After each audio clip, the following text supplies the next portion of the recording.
The restaurant was elegant, the conversation was civil, and my world was about to explode.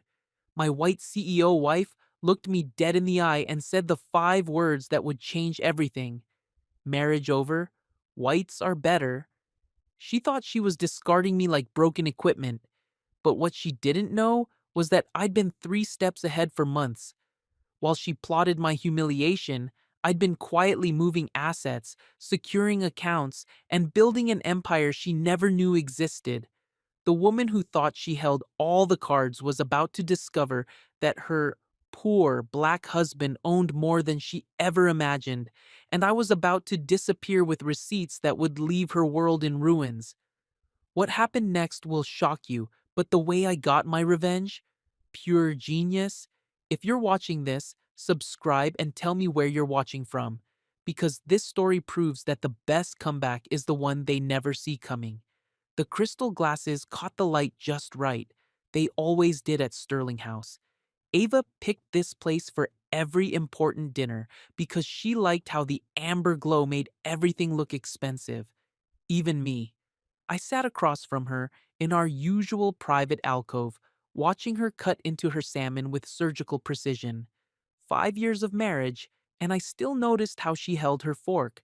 Perfect posture, perfect manners, perfect everything, except for the words that were about to come out of her mouth. Marcus, she said, not looking up from her plate. We need to discuss something. The way she said my name made my stomach tighten, like I was an employee getting called into HR. I set down my water glass. The ice clinked against the sides. Okay. Ava finally looked at me. Her blue eyes were cold, colder than I'd ever seen them, even colder than that time I'd accidentally tracked mud through her white carpet. This isn't working anymore, she said. Around us, the restaurant hummed with quiet conversation. 2 investor couples sat at nearby tables. I recognized them from Ava's company events. They were close enough to see us, but far enough away that they couldn't hear what we were saying, which was probably good because I had a feeling this conversation was about to go somewhere dark. What isn't working? I asked, even though my heart already knew. Ava put down her fork. She folded her hands on the table like she was about to deliver a business presentation. Our marriage, she said. It's over. The words hit me like a punch to the chest, but I didn't flinch. 5 years with Ava had taught me to keep my face blank when she was in one of her moods. This felt bigger than a mood, though. This felt final.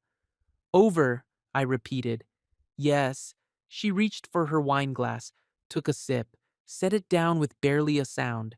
I've been thinking about this for months, and I've made my decision. Months. She'd been planning this for months, and I'd had no idea. I thought about all the times I'd fixed her broken cabinet doors, installed new light fixtures in her penthouse, made sure her elevator was running smooth, all while she was plotting to throw me away. Can I ask why? My voice came out steady. I was proud of that. Ava's mouth curved into something that wasn't quite a smile. You really want to know? Yeah, I do. She leaned back in her chair, studied me like I was a bug under a microscope. Whites are better, she said. The words hung in the air between us like smoke.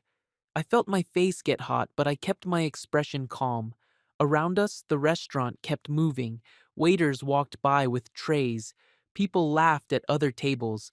The world kept spinning while mine fell apart. Better at what? I asked. Everything? She said it so casually, like she was talking about the weather. Business, culture, life. I need someone who fits into my world, Marcus. Someone who understands where I come from. One of the investor couples looked our way. The woman whispered something to her husband, and they both smirked. My hands clenched into fists under the table. I see, I said. You'll land somewhere, Ava continued, waving her hand like she was dismissing me from a meeting. You're good with your hands, reliable. Someone will appreciate that. But this lifestyle, this level of sophistication, she gestured around the restaurant. It was never really you, was it? I thought about the duplex I'd bought 3 years ago. The one Ava never visited because she said the neighborhood was too urban. I thought about my tools, organized, neat, and clean in my workshop. I thought about the vendor accounts I'd built up over years of careful work, all of it in my name, all of it mine. No, I said quietly. I guess it wasn't. Ava nodded like I'd just agreed with her business plan. I'm glad you understand. This will make things easier. She picked up her fork again and took another bite of salmon. Like nothing had happened. Like she hadn't just shattered our marriage with a few sentences. I reached for my napkin and placed it on the table. The white cloth looked stark against the dark wood. I'll get the check, Ava said, not looking up. No. I pulled out my wallet and placed my debit card on the table. I'll pay for my half. For the first time that night, Ava looked surprised. Marcus, you don't need to. Yeah, I do. The waiter came over and I asked him to split the check. Ava watched me sign the receipt with something like confusion in her eyes, like she couldn't figure out why I wasn't begging her to reconsider, why I wasn't falling apart. Truth was, part of me wanted to. Part of me wanted to grab her hands and ask what I'd done wrong, ask if there was something I could fix, but the bigger part of me, the part that had been watching her look right through me for months, knew this moment had been coming. I stood up from the table. Marcus, Ava started. Take care of yourself, Ava. I walked out of Sterling House without looking back. The cool evening, air hit my face like a blessing. Behind me, I could hear the investor couple's voices rise slightly. They were probably asking Ava what had just happened. I pulled out my phone and sent a text. On my way. Miss Elaine had been waiting for this text for 3 months, ever since the night Ava came home drunk from a company party and told me I embarrassed her in front of the board. Ever since I realized I needed a backup plan. My truck was parked 2 blocks away. I walked slow, breathing in the night air. A group of college kids passed me, laughing about something on their phones. A homeless man asked for change, and I gave him $5. Normal life. Normal people living normal lives while mine changed forever. But maybe that wasn't a bad thing. I thought about the look in Ava's eyes when she said those words. Whites are better. Like it was a fact. Like I was less than human. I thought about how she'd introduced me at company parties. This is my husband, Marcus. He's very handy, always said with a smile that didn't reach her eyes. Always said to people who looked at me like they were trying to figure out what she saw in me. Now I knew what she saw. A project, a charity case, someone she could parade around to prove how open-minded she was. Whites are better. I got to my truck and sat in the driver's seat for a minute. The neighborhood around Sterling House was all glass towers and luxury cars. Ava's world. A world where I'd never really belonged, no matter how hard I tried. But I had my own world. My duplex in a neighborhood where people said hello to each other on the street. My tools that could fix anything. My reputation with contractors who respected good work, no matter what color the hands were that did it. Miss Elaine's house was 20 minutes away. She'd been my neighbor before I met Ava, back when I lived in a little apartment above her garage and helped her with yard work in exchange for home-cooked meals. She was the one who taught me about keeping records, about protecting myself. Baby, she'd said 3 months ago after I told her what was happening. Smart men always have a plan. Dumb men hope for the best. So I'd made a plan. I'd kept receipts for everything. I'd moved money into accounts with only my name on them. I'd made sure every asset I'd brought into this marriage stayed legally mine. Not because I was planning to leave, because I was planning to survive if she left me. The drive to Miss Elaine's was quiet. I passed a McDonald's where teenagers hung out in the parking lot. I passed a gas station where I'd bought coffee every morning before I started staying at Ava's penthouse. I passed the bus stop where I'd waited for rides to construction sites before I could afford my truck. My old life. The life I'd put on, hold to play husband to a woman who thought I wasn't good enough for her world. Miss Elaine's porch light was on when I pulled up. She was waiting in her chair by the window, a small woman with gray hair and eyes that missed nothing.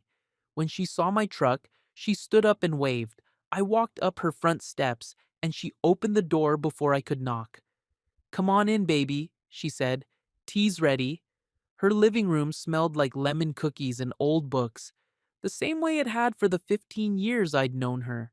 She had a small table set up with teacups and a plate of sandwiches, like she knew I hadn't been able to eat much at dinner. "How bad was it?" she asked. I sat down in the chair across from her. "Bad." Miss Elaine poured tea into both cups.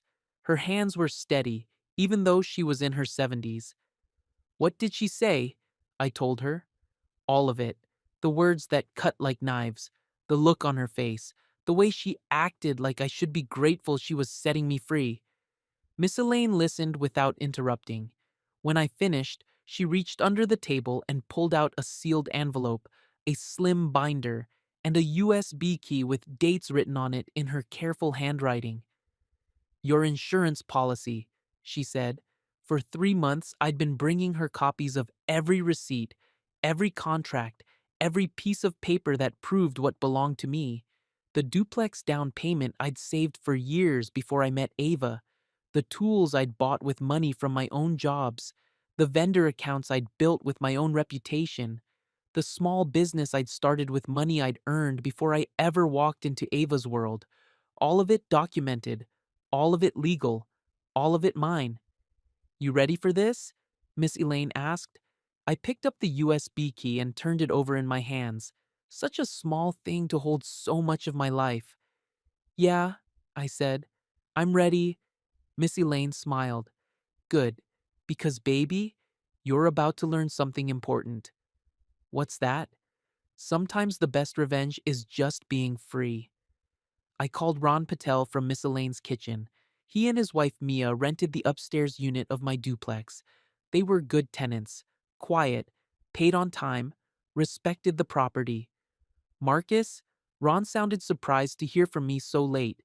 "Hey man, remember how I said I might need to move into the downstairs unit sometime?" "Yeah, of course. Is everything okay?" "It will be. Is tonight too soon?" Ron was quiet for a second. "Tonight? Are you sure?" "I'm sure." "Okay, the unit's clean and ready. Heat's on. I made sure of that last week when you asked me to check." "Thanks, Ron. I owe you one." "You don't owe me anything, Marcus. You're a good landlord. Whatever's going on, you got our support." After I hung up, Miss Elaine walked me to the door. She handed me a small lockbox I'd never seen before. "What's this?" "Emergency fund," she said. "Your mama asked me to keep it for you before she passed. Said you'd know when you needed it." My throat got tight.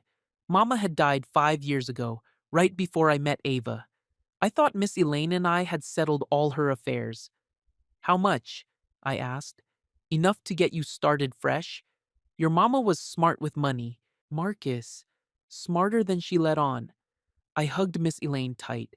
She smelled like lavender and strength. "Thank you," I said. "Don't thank me yet. Thank me when you're happy again." The drive to my duplex took 10 minutes. My duplex. Not Ava's penthouse with its view of the city and its elevator that only worked when I maintained it.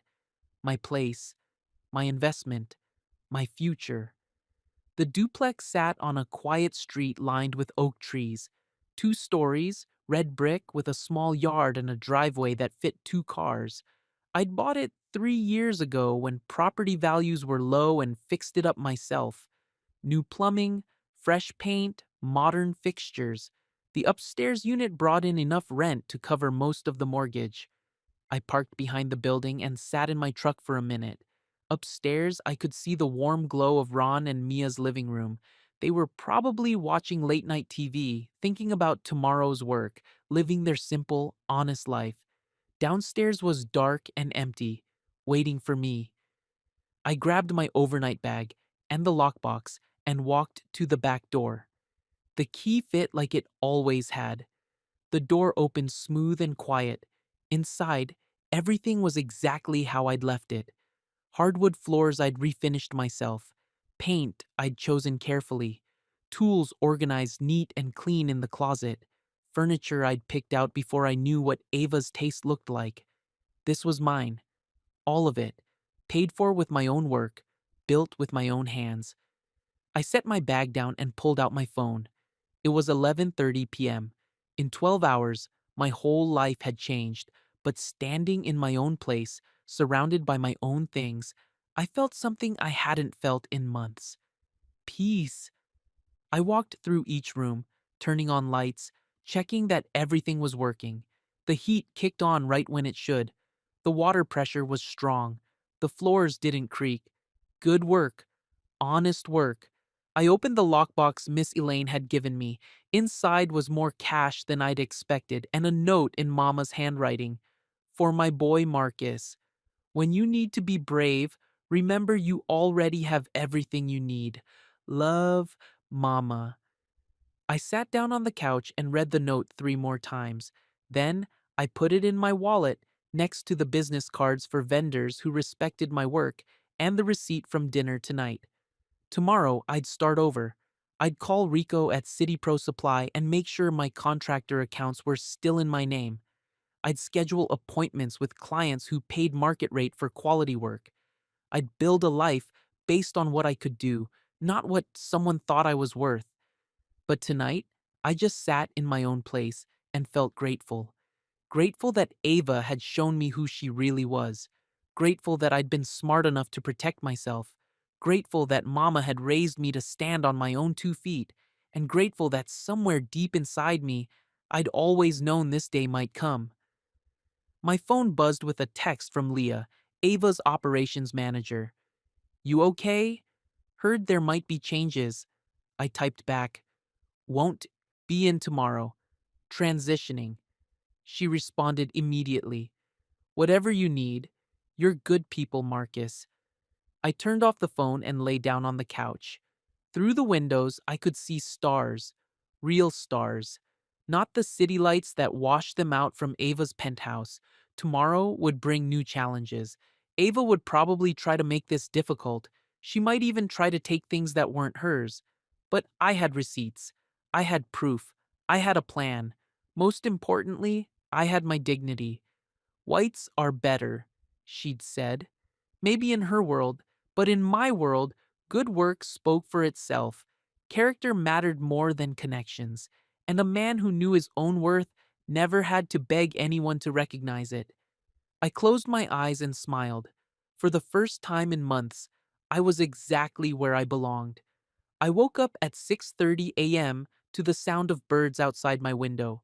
Real birds, not the city noise that bounced off glass towers. For a second, I forgot where I was. Then I remembered. Free. The couch wasn't the most comfortable bed, but I'd slept better than I had in months. No walking on eggshells. No wondering if I'd done something to upset Ava. Just quiet and peace and the sound of my own breathing. I made coffee on a crate I was using as a table. The kitchen was small but functional. Everything worked because I'd made sure it worked. The cabinets opened smooth. The faucet didn't leak. The stove lit on the first try. My phone had 3 missed calls from Ava and 2 text messages. Where are you? We need to talk. I deleted them without responding. At 7:15, I drove to City Pro Supply. Rico was already there unloading a delivery truck. He'd been my main supplier for 3 years. Good guy, fair prices, never cared that I wasn't the biggest contractor in town. Marcus, he waved when he saw my truck. You're here early. Got some business to take care of. We went into his office, a cramped space behind the warehouse filled with catalogs and coffee cups. Rico poured me a cup from a pot that looked like it had been brewing since 1995. What do you need? I pulled out a folder with copies of my account paperwork. Just want to make sure everything's in order. Accounts in my name only, right? Rico flipped through the pages. Yeah, man. Marcus Cole, LLC. Been that way since you started. Why? Just checking. He looked at me closer. Everything okay?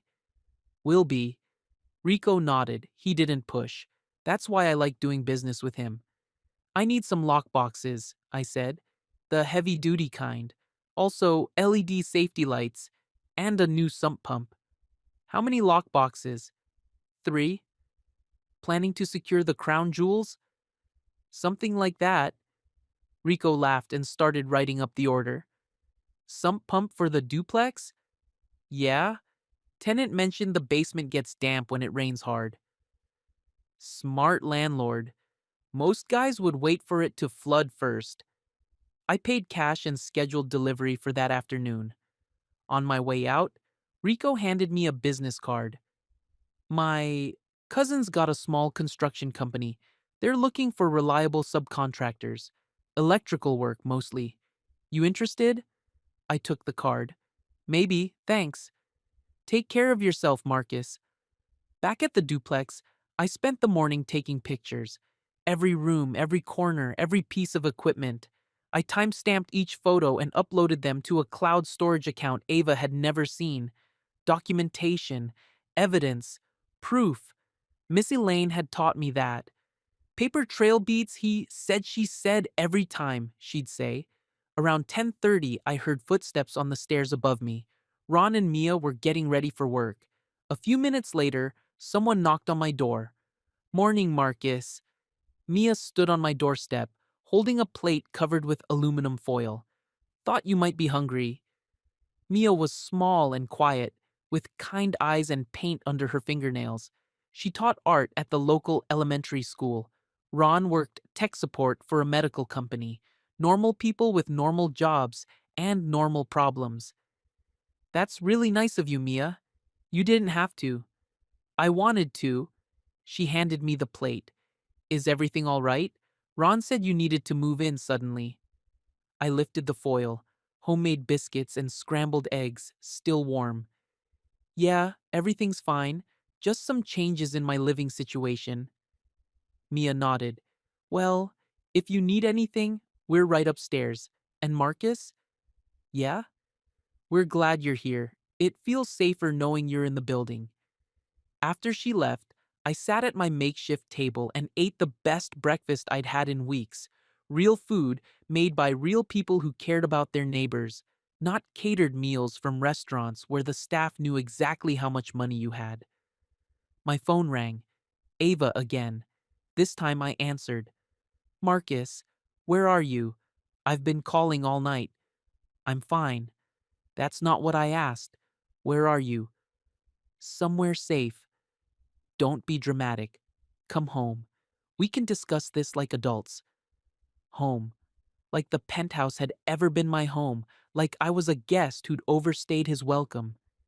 There's nothing to discuss, Ava. You made your feelings clear. I was upset. Maybe I said some things I didn't mean. You meant every word. The line went quiet for a few seconds. Fine, she said, but we need to sort out the practical things. The apartment, the bills, your tools at the office. I'll pick up my tools today. What about the apartment? What about it? It's our home, Marcus. We need to figure out who gets what. Our home. After 5 years of marriage, she still called it the apartment, like I was renting space from her. Keep it, I said. It was never mine anyway. I hung up and turned off the phone. At noon, Rico's delivery truck pulled up. 3 heavy-duty lockboxes, LED safety lights, and a sump pump. I signed for everything and got receipts. Always get receipts. I spent the afternoon installing the sump pump in the basement. The old one had been making noise for weeks, and I didn't want Ron and Mia dealing with flooding. Good landlords take care of their properties. Good landlords take care of their tenants. The work felt good. Honest work, with my own tools, in my own building. No one looking over my shoulder. No one questioning my methods. No one acting like I should be grateful for the chance to fix things. While I worked, I thought about the look on Ava's face when she'd said those words. Whites are better, like she'd been thinking it for years and finally found the courage to say it out loud. Maybe she had been thinking it. Maybe every time she introduced me as Handy Marcus, She was apologizing to her friends for marrying beneath her station. Maybe every time she corrected my grammar or suggested I change clothes for her company events, she was trying to make me into something I wasn't. Something white. The sump pump installation took 2 hours. When I finished, I tested it 3 times to make sure it worked perfectly. Then, I wrote up a maintenance log for my records and took photos of the completed work. At 3:30, my phone buzzed with a text from an unknown number. "Hi Marcus, this is Tanya Reed from the City Facilities Department. Ron Patel gave me your information. We're looking for reliable contractors for small municipal jobs. Are you interested?" I stared at the text for a minute. Real work. City contracts. The kind of steady income that didn't depend on anyone's charity or anyone's opinion of what I was worth. I typed back, "Very interested. When can we meet?" "Tomorrow at 2 p.m., Municipal Building, room 305. I'll be there." 20 minutes later, she sent me a link to submit my portfolio and references. I spent an hour updating my website with photos of my best work: the kitchen renovation I'd done for Mrs. Patterson, the electrical work at the community center, the bathroom remodel for the young couple on Elm Street. Good work. Work I was proud of. I was uploading the last photos when someone knocked on my door. Through the window, I saw a man in a suit I didn't recognize. I opened the door but kept the chain lock attached. "Marcus Cole? Who's asking?" "Derek Lane. I work with Ava, public relations." I knew Derek. He'd been at a few company parties, seemed decent enough for someone who made a living spinning the truth. "What do you want? Can I come in? I think we should talk." I studied his face. He looked tired, stressed, like someone who'd been dealing with problems all day. "5 minutes," I said, and unlatched the chain. Derek stepped inside and looked around. Clean floors, organized tools, furniture that might not have cost a fortune but was well cared for. "Nice place," he said. "It's mine." "Yeah, that's actually what I wanted to talk to you about." I gestured to a chair. Derek sat down carefully, like he wasn't sure if it would hold him. "Ava's upset," he said. "That's not my problem anymore. She's saying things about you, about what happened." "What kind of things?" Derek shifted in his chair. "She's telling people you took things that weren't yours, that you left her high and dry." I felt heat rise in my chest, but I kept my voice level. "What things?" "The tools, the truck, some business accounts." I walked to my closet and pulled out a file folder, set it on the table between us.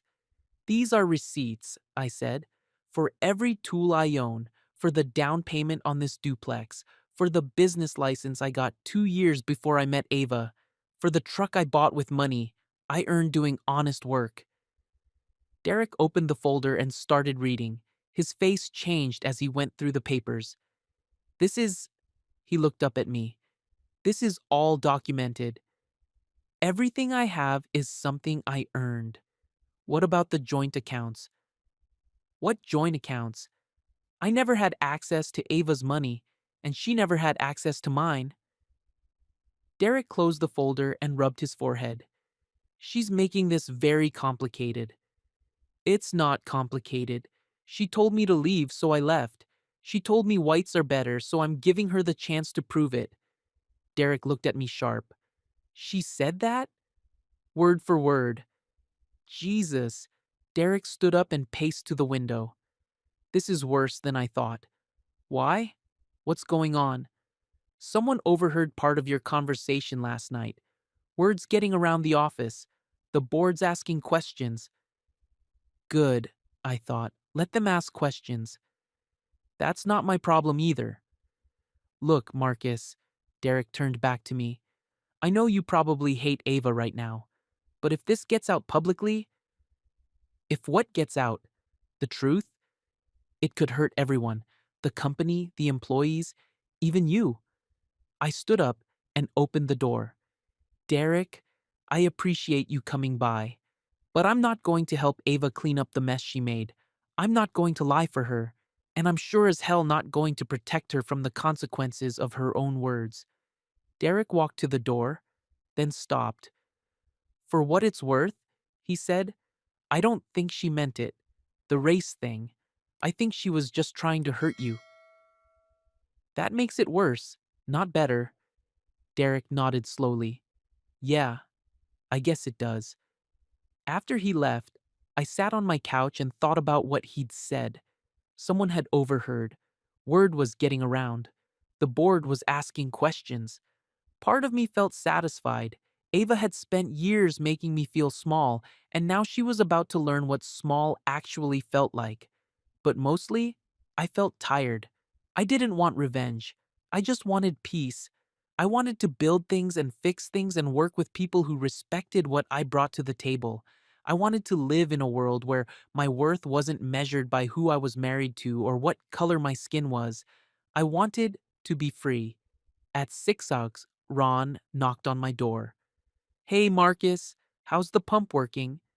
Perfect. Shouldn't give you any more trouble. Thanks, man. Listen, Mia and I were wondering if you wanted to have dinner with us tonight. Nothing fancy, just burgers on the grill. I looked at Ron's face. Open, friendly, genuine. No agenda, no hidden meaning. Just a neighbor being neighborly. I'd like that. Great. Come up whenever you're ready. Ron and Mia's apartment was warm and lived in. Books on the shelves, art supplies on the coffee table, photos of family and friends on the walls.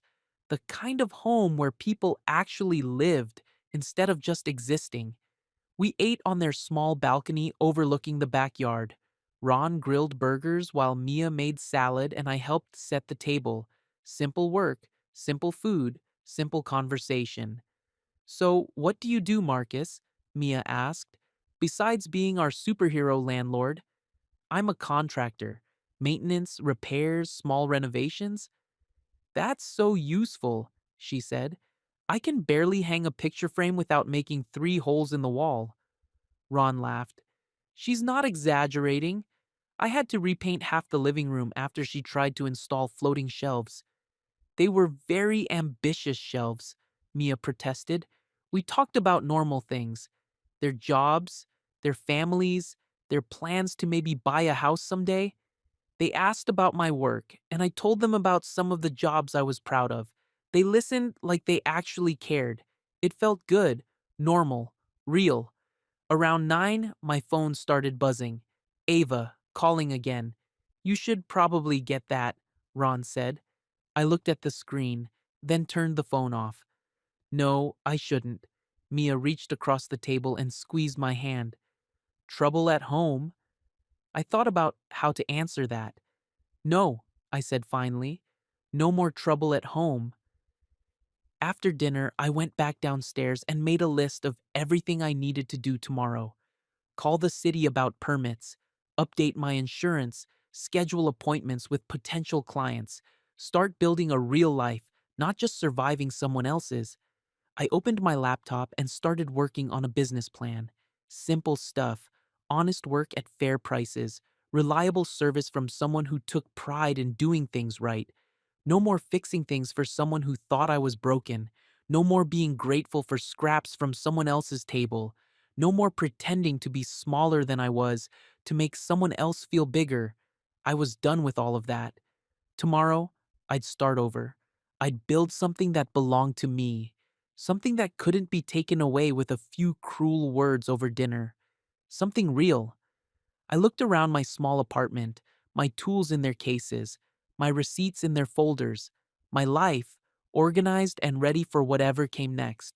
For the first time in years, I couldn't wait to see what tomorrow would bring. The city building smelled like coffee and copy paper. I'd been in plenty of government offices over the years, usually to pull permits or file paperwork. They all had the same tired energy, people doing important work without enough time or money to do it right. Tanya Reed's office was on the 3rd floor. Small space, 2 desks, filing cabinets that looked older than me. She was younger than I'd expected, maybe early 30s with short black hair and calloused hands, the kind of hands that came from real work. Marcus Cole? She stood up and shook my hand. Firm grip, direct eye contact. Thanks for coming in. Thanks for the opportunity. She gestured to a chair across from her desk. Ron Patel speaks very highly of you. Says you're the most reliable contractor he's ever worked with. Ron's a good guy, good tenant too. Tell me about your experience with municipal work. I pulled out a folder with photos and references: community center electrical work, library bathroom renovation, school playground equipment installation. All small jobs, but done right and finished on time. Tanya flipped through the pictures, nodding. Nice work. Clean installations. She looked up at me. We don't have big budgets here. Most of our contracts are evening and weekend work to avoid disrupting operations. Pay is fair but not fancy. You okay with that? I'm okay with honest work at honest wages. She smiled. Good answer. We've got a job starting tomorrow night if you're interested. Municipal gym needs some electrical updates and handrail repairs. Nothing complicated, but it needs to be done right the first time. I'm interested. Great. She handed me a packet of paperwork. Insurance requirements, safety protocols, payment schedule. Look it over and let me know if you have questions. I flipped through the papers. Standard stuff, but thorough. The city didn't mess around with liability. When do you need an answer? How about I call you tomorrow morning? If you're in, we can schedule a walkthrough for tomorrow afternoon. Sounds good. We shook hands again, and I headed for the elevator. In the lobby, my phone buzzed with a text message from a number I didn't recognize. This is Leah Ortiz from Sterling Tech. Can we talk? It's about Ava. I knew Leah, operations manager at Ava's company. Smart woman, no nonsense, didn't play politics. If she wanted to talk, it was important. I called her back. Marcus? She sounded relieved. Thanks for calling. Are you free for coffee? There are some things you should know. We met at a small cafe near the city building. Neutral ground. Leah was already there when I arrived, sitting in a corner booth with 2 cups of coffee and a worried expression. You look good, she said as I sat down. Rested? I feel good. I'm glad. She stirred her coffee slowly. I wish I could say the same about the office. What's going on? Leah looked around the cafe, making sure no one was listening. Word got out about what happened at the restaurant, about what Ava said. How much word? Enough. Jennifer from accounting was having dinner with her boyfriend at Sterling House. She heard the whole thing. My stomach tightened. And? She told her friend in HR, who told someone else. You know how it goes. I knew how it went. Gossip traveled, faster than email in corporate environments. How's Ava handling it? Not well. Leah took a sip of coffee. She's trying to control the story, saying you misunderstood, that it was taken out of context. Hard to take whites are better out of context. That's what I told Derek. Leah leaned forward. Marcus, the board's asking questions, real questions, about company culture, about leadership, about whether this reflects broader problems. I thought about that. Ava's company did a lot of government contracting. They couldn't afford even a hint of discrimination. What do they want from me? Nothing. That's just it. You haven't said a word publicly. You've been completely professional. It's making Ava look worse. I'm not trying to make anyone look bad. I'm just trying to live my life. I know. And honestly, that's the best thing you could do. We sat quiet for a minute. Around us, people typed on laptops and had normal conversations about normal problems. Can I ask you something? Leah said. Sure. Are you really okay? I know you two had problems, but this must still hurt. I thought about how to answer that. 3 days ago, I would have said yes. It hurt like hell. But sitting here now, in my own clothes, having my own conversation, making my own choices, it hurt, I said. but maybe not for the reasons you'd think. What do you mean? It hurt to realize I'd been lying to myself, pretending things were better than they were, thinking if I just worked harder or fixed more things, she'd eventually see me as an equal. Leah nodded slowly. She never did she? No. I was useful, I was convenient, but I was never her partner. I'm sorry, Marcus. You deserved better. Yeah, I did. We finished our coffee and walked outside together. The afternoon was warm, with clouds building up for an evening thunderstorm. One more thing, Leah said. Graham Whitmore's been calling meetings. Ava's godfather, he's trying to spin this as you being vindictive. Says you're holding grudges and trying to damage the company. Graham, I should have known he'd get involved. He'd never liked me. Made it clear from day one that I wasn't good enough for his goddaughter. What did you tell him? The truth, that you've been nothing but professional, that you haven't spoken to press or posted anything online or tried to cause trouble. She looked at me seriously. Keep it that way, Marcus. Don't give them any ammunition. I'm not interested in fighting them, Leah. I just want to move on. Good, because they're looking for a reason to make you the bad guy. After Leah left, I drove to City Pro Supply to pick up materials for the gym job. Rico was behind the counter looking through invoices. Hey Marcus, how'd the city meeting go? Good. Got a job starting tomorrow night. That's great, man. Municipal work is steady. Not glamorous, but it pays the bills. I gathered LED bulbs, electrical tape, and mounting brackets for handrail repairs. While Rico rang me up, he mentioned something that made me pause. Funny thing, he said. Had someone calling about your account today. What kind of someone? Woman. Said she was your wife. Needed to verify some purchases for insurance purposes. My jaw tightened. What did you tell her? What I always tell people who aren't on the account. Nothing. Rico handed me the receipt. Company policy. Account holder only. Thanks, Rico. I appreciate that. No problem, but Marcus might want to put a password on your accounts, just in case. I spent the evening at the duplex, organizing tools and reviewing the city job specifications. The work was straightforward. Replace fluorescent tubes with LED fixtures, reinforce 2 handrail sections, install motion sensors in the emergency exit corridors. Simple stuff, but important. The kind of work that kept buildings safe and functional. The kind of work that mattered. Around 8, Ron knocked on my door. Hey Marcus, Mia's making chili. Wanna join us? Thanks, but I've got work to prep for tomorrow. The city job? Ron grinned. Mia's so excited. She says you're like a real entrepreneur now. I've always been a real entrepreneur. Just took me a while to act like one. We talked for a few minutes about the job, about the gym where Ron used to play basketball in high school, about how nice it was to see the city investing in community spaces again. Normal conversation, normal concerns, normal life. After Ron went back upstairs, I called Miss Elaine. How are you doing, baby? Good, really good. Got a city contract starting tomorrow.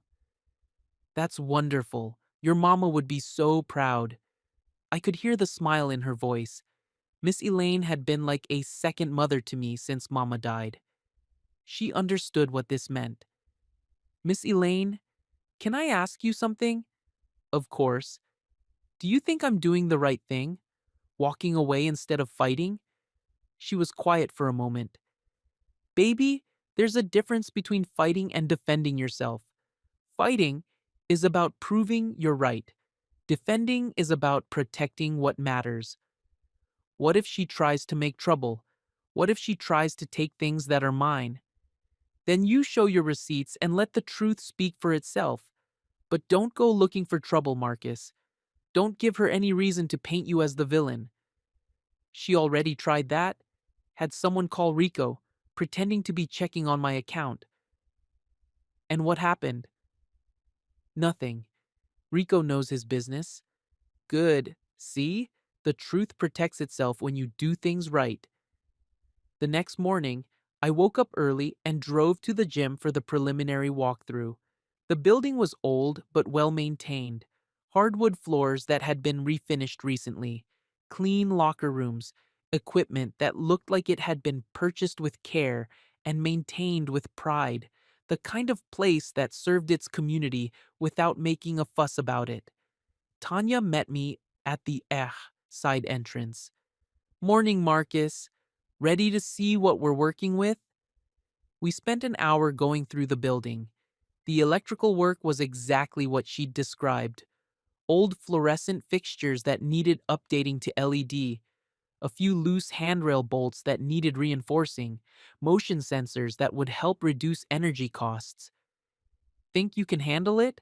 Tanya asked. Shouldn't be any problem.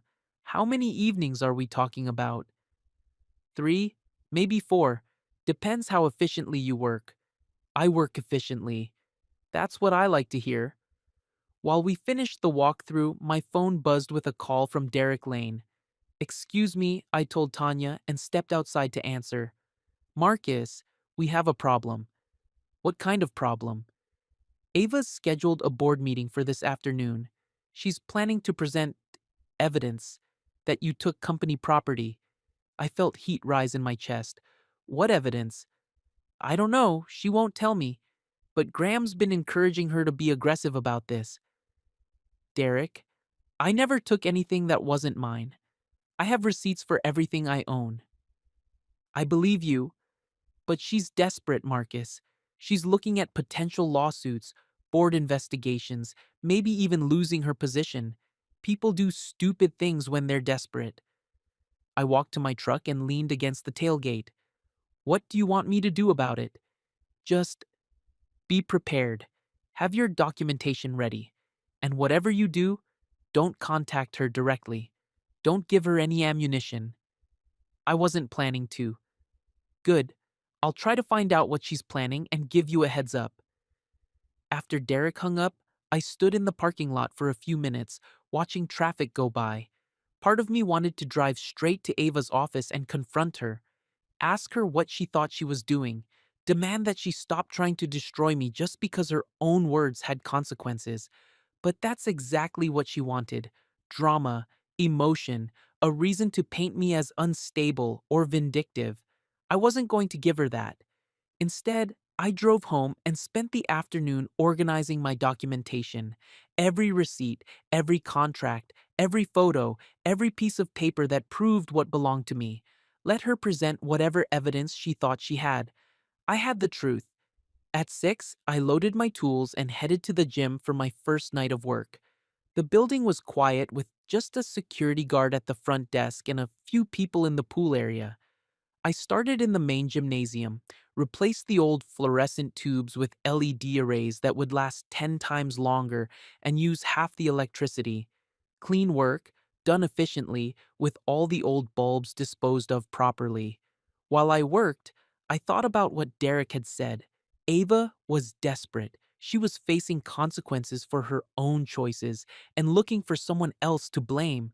But I wasn't responsible for her problems anymore. I was responsible for this. Good work, done right for people who appreciated it. Around 9 Mas, Tanya stopped by to check my progress. Looks great, she said, testing one of the new LED panels. Much brighter? The basketball players will love this. Should make the space more energy efficient too. Every little bit helps, budget's always tight. We talked about the schedule for the rest of the week. Tomorrow night, I'd tackle the handrails and motion sensors. Thursday, any touch-up work that needed doing. You know, Tanya said as she was leaving, we've got a list of other facilities that could use updates. If this goes well, there might be more work down the road. I'd be interested. Good. It's nice to find contractors who actually care about the work. After she left, I finished up for the night and cleaned the work area carefully, swept up every scrap of wire, every piece of packaging, left the space cleaner than I'd found it. On the drive home, I passed Ava's building. Most of the office windows were dark, but I could see lights on the top floor where the boardroom was located. Her emergency meeting was probably still going on. I didn't slow down, didn't look twice, just drove on past, headed home to my duplex and my simple, honest life. Whatever she was telling them up there, whatever evidence she thought she had, it didn't matter. I had work to do tomorrow, real work for real people who treated me with real respect. That was worth more than all the boardrooms in the city. At home, I found a note from Mia taped to my door. Leftover chili in the fridge upstairs if you're hungry. Key is under the mat. M and R. I smiled and tucked the note into my pocket. This was what community looked like. People looking out for each other. No agendas, no power plays, no hidden meanings. Just neighbors being kind because that's what neighbors do. I heated up a bowl of chili and sat at my small table, looking through the city's list of upcoming projects, lighting upgrades at the library, accessibility improvements at the senior center, HVAC maintenance at 3 different schools. Good work, important work, work that would make people's lives a little bit better, work that was mine to do or not do based on my own choices and my own schedule. For the first time in years, I felt like I was exactly where I belonged. Derek's call came at 7:30 the next morning, while I was having coffee and reviewing the handrail specs for tonight's work. Marcus, you need to know what happened at that board meeting. I set down my cup. What did she say? She claimed you stole tools from the company, said you had access to equipment purchases and took things that belonged to them. That's a lie. I know it's a lie. But she had Graham backing her up. He presented some invoices that supposedly showed company purchases of tools that are now missing. I walked to my closet and pulled out my documentation folder. Every tool I owned, purchased with my own money, with my own receipts. Derek, I can prove ownership of every piece of equipment I have. Serial numbers, purchase dates, everything. That's what I told them. But Marcus, they're talking about filing a police report. The words hit me like ice water. A police report meant investigations, questions, the possibility of being arrested while they sorted things out. Even if I was completely innocent, it would destroy my reputation. When? Today? This afternoon. I closed my eyes and took a deep breath. This was what Miss Elaine had warned me about. This was why she'd taught me to document everything. Derek, I need you to do me a favor. What? Set up a meeting today with Ava, Graham, and whoever else wants to be there. Tell them I want to discuss this face to face before any police reports get filed. Are you sure that's smart? I'm sure, but I want you there too. And Leah, if she's willing, I want witnesses. Okay. Where? I thought for a moment. Neutral ground, that conference room at the Marriott downtown, the one they rent by the hour. I'll set it up. What time? 2 o'clock. And Derek? Tell them to bring their evidence. All of it. After Derek hung up, I spent the morning preparing. I made copies of every receipt, every serial number, every piece of documentation I had. I organized them in a binder with tabs and timestamps. I even printed out photos of my tools with their serial numbers clearly visible. Then, I called Miss Elaine. They're trying to frame you, she said after I explained the situation. Looks that way. You ready for this? I think so. Remember what your mama always said. Truth don't need backup dancers. It can sing solo. At 1:45, I walked into the Marriott carrying my documentation binder and a small toolbox.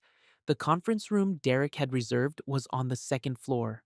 Small space, round table, windows overlooking the city. Derek was already there, looking nervous. Leah arrived a few minutes later with a legal pad and a recorder. For accuracy, she said, setting the recorder on the table.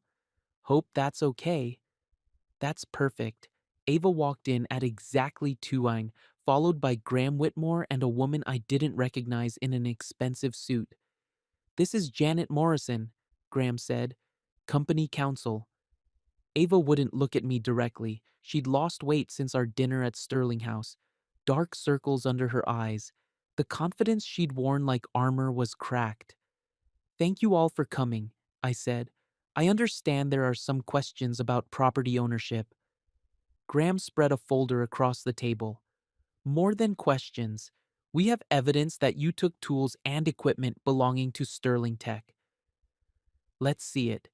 He pulled out several invoices, company letterhead, dated from the past 2 years, lists of tools and equipment purchases, drills, saws, electrical meters, lock boxes. "These purchases were made by the company," Graham said, "for maintenance work on company properties. The tools should have remained with the company when your employment ended." I looked through the invoices carefully. Good forgeries, but forgeries nonetheless. "Interesting," I said. "Can I see the purchase orders that authorized these buys?" Janet Morrison leaned forward. "Purchase orders? Company this size doesn't make equipment purchases without purchase orders, especially not tools and equipment worth thousands of dollars." Graham and Ava exchanged looks. "The purchase orders aren't relevant," Graham said. "Actually, they are, because I think you'll find these purchases were never made." I opened my binder and pulled out a stack of papers. "These are my receipts for every tool I own, purchased with my own money, from my own accounts, over the past 8 years." I laid them out on the table, receipt after receipt, serial number after serial number, a complete paper trail showing exactly what I owned and when I bought it. "Furthermore," I continued, "I called City Pro Supply this morning.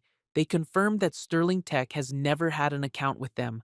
All purchases were made by me, personally, or by my LLC." Derek was taking notes. Leah's recorder kept running. "You could have forged those receipts," Janet Morrison said. "I could have, but I didn't." I pulled out my phone. "Rico at City Pro is waiting for your call. He'll verify the purchase history. He'll also tell you about the call your client made yesterday, trying to get information about my account." Ava's face went pale. "I don't know what you're talking about," she said. "Sure you do. You called pretending to be my wife, asking about my purchases for insurance purposes." Rico recorded the call. "Company policy." Graham was shuffling through his papers now, looking for something that wasn't there. "The point is," he said, "these tools were used for company work. That makes them company property." "No," I said. "That makes me a contractor who used my own tools to do work, just like every other independent contractor in the city." I pulled out another set of papers. "These are contracts for every job I did for Sterling Tech, all clearly marked as contractor work, all specifying that I would provide my own tools and equipment." Janet Morrison was reading the contracts now, her expression getting more troubled by the minute. "There's also this," I said, and pulled out one final document. A notarized statement from Eleanor Brooks, who witnessed me purchasing tools and organizing my workshop years before I ever met Ava. Miss Elaine had insisted on that. "Paper trail and witnesses," she'd said, "cover all your bases." The room was quiet now except for the sound of papers rustling and Leah's recorder humming. "This is all very convenient," Graham said finally. "No," I replied. "This is careful record keeping, the kind of thing you do when you own a business and take pride in your work." I stood up and started packing my papers back into the binder. "Is there anything else? Because I have a job to get to tonight." Ava finally looked at me directly. For just a moment the mask slipped, and I saw something that might have been regret. "Marcus," she said quietly, "why are you doing this?" "Doing what? Protecting myself? Standing up for the truth?" "You're making this so much harder than it has to be." I stopped packing and looked at her. Really looked at her. The woman I'd loved for 5 years. The woman who'd shared my bed and eaten my cooking and let me fix everything in her world. The woman who'd told me whites were better. "Ava, I'm not doing anything to you. I'm just living my life." The fact that you're having problems isn't my fault, but you could help. You could tell people this was all a misunderstanding. What would I tell them? That you didn't mean it when you said whites are better? That I misheard you somehow? Graham started to say something, but Ava held up her hand. What if I apologized publicly? What if I made it right? I finished packing my papers and picked up my toolbox. Ava, some things can't be unmade. Some words can't be taken back. You showed me who you really are, and I believed you. I walked to the door, then stopped. For what it's worth, I hope you figure it out. I hope you learn something from this. But I'm done being your project, and I'm definitely done being your scapegoat. Derek caught up with me in the parking lot. That was impressive, he said. You were ready for everything they threw at you. Miss Elaine taught me to be prepared. What happens now? Now, I go to work. I finish the job at the gym and I move on with my life. Derek nodded. For what it's worth, I think you're doing the right thing. And Marcus? I don't think they'll be filing that police report. That evening, I finished the handrail work at the gym. Solid installations that would last for years. The motion sensors went in clean and tested perfectly, everything working exactly as it should. Tanya stopped by around 9 round to inspect the work. Perfect, she said, testing one of the handrails. Better than I expected. I like to do things right. It shows. She handed me a check for the work completed so far. I've got 3 more facilities that need similar work. You interested? Absolutely. Good. I'll send you the details tomorrow. We walked through the gym one more time, checking that all the work areas were clean and secure. You know, Tanya said, we don't usually find contractors who care this much about the details. Most guys just want to get in and get out. This work matters. People depend on these facilities. Exactly, she smiled. I think we're going to work well together. On the drive home, I passed Ava's building one more time. Most of the windows were dark now, just a few offices still lit on the upper floors. Her world, continuing without me. I felt something I hadn't expected to feel, not anger or satisfaction or revenge. Relief. At the duplex, Ron was waiting on the front steps. Hey, Marcus. How'd the meeting go today? It went fine. Everything sorted out. Good. Mia was worried about you. We talked for a few minutes about normal things. The weather, the gym job, plans for the weekend. Ron mentioned that their lease was up for renewal next month, and they hope to stay another year. As far as I'm concerned, you can stay as long as you want, I told him. Good tenants are worth keeping. Thanks, man. We love it here. After Ron went back upstairs, I sat on my small porch and looked up at the stars. Real stars, visible in the clear night sky. My phone buzzed with a text from Leah. Heard the meeting went well. Ava's resigned from the board effective immediately. Thought you should know. I typed back, is she okay?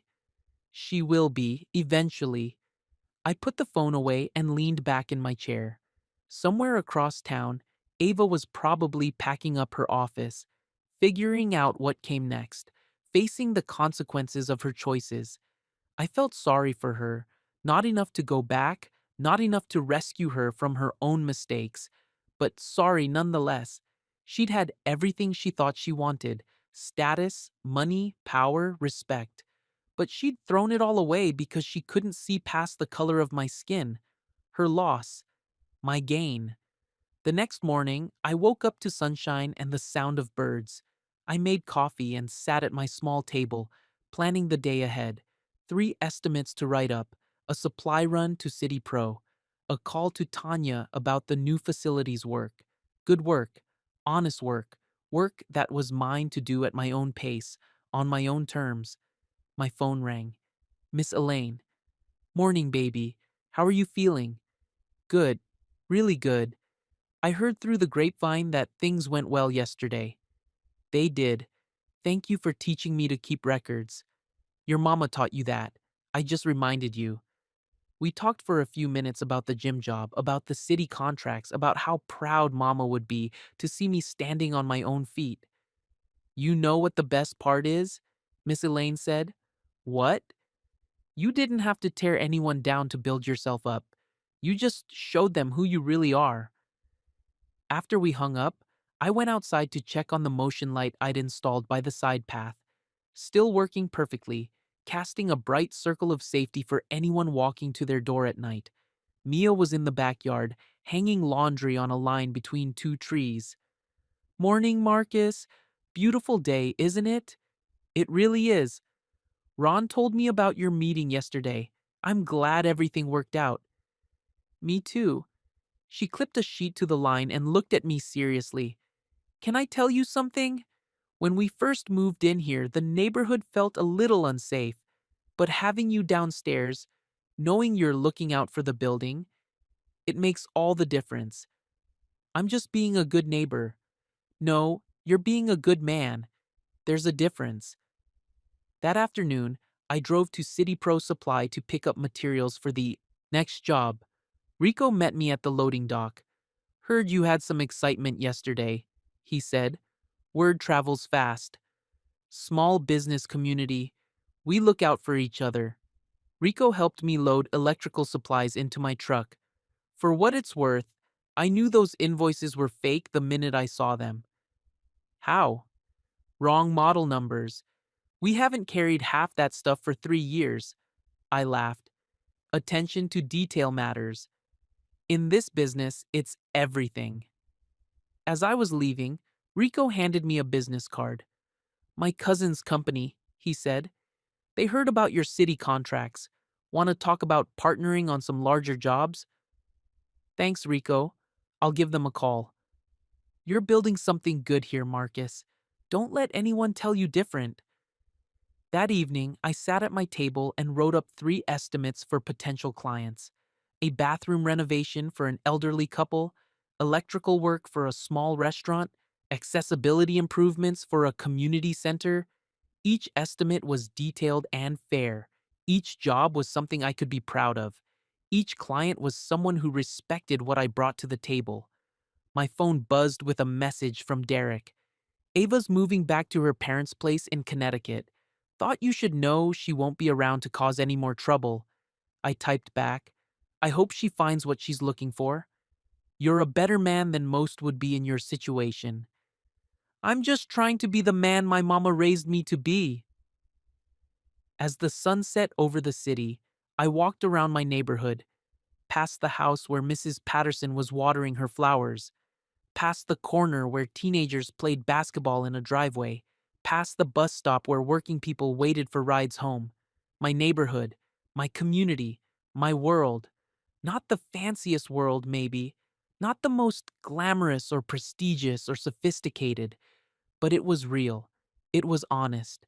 It was mine. At the duplex, I found a note taped to my door. Thank you for everything. You're the best landlord and neighbor we could ask for. Ron and Mia. Inside the envelope was a plate of homemade cookies and a gift card to City Pro Supply. I sat on my porch and ate a cookie while watching the street settle into evening quiet. Tomorrow would bring new challenges, new opportunities, new chances to build something worthwhile. But tonight, I was exactly where I belonged. A year from now, Ava would probably be telling people that our marriage ended because of irreconcilable differences. Maybe she'd even convince herself that was true. But I would know the truth. I would remember the moment she showed me who she really was, and I would be grateful that her honesty had set me free. My phone buzzed one last time. A text from Tanya. Final inspection passed with flying colors. Ready to talk about those other contracts? I typed back, ready when you are. Then I turned off the phone and just sat in the quiet. No drama, no crisis, no one demanding that I fix something, or be something, or prove something. Just peace, just satisfaction, just the knowledge that I had built a good life with my own hands and my own heart, and no one could ever take that away from me. In the distance, I could see the lights of downtown, glass towers and corner offices and conference rooms where people fought for status and power and recognition.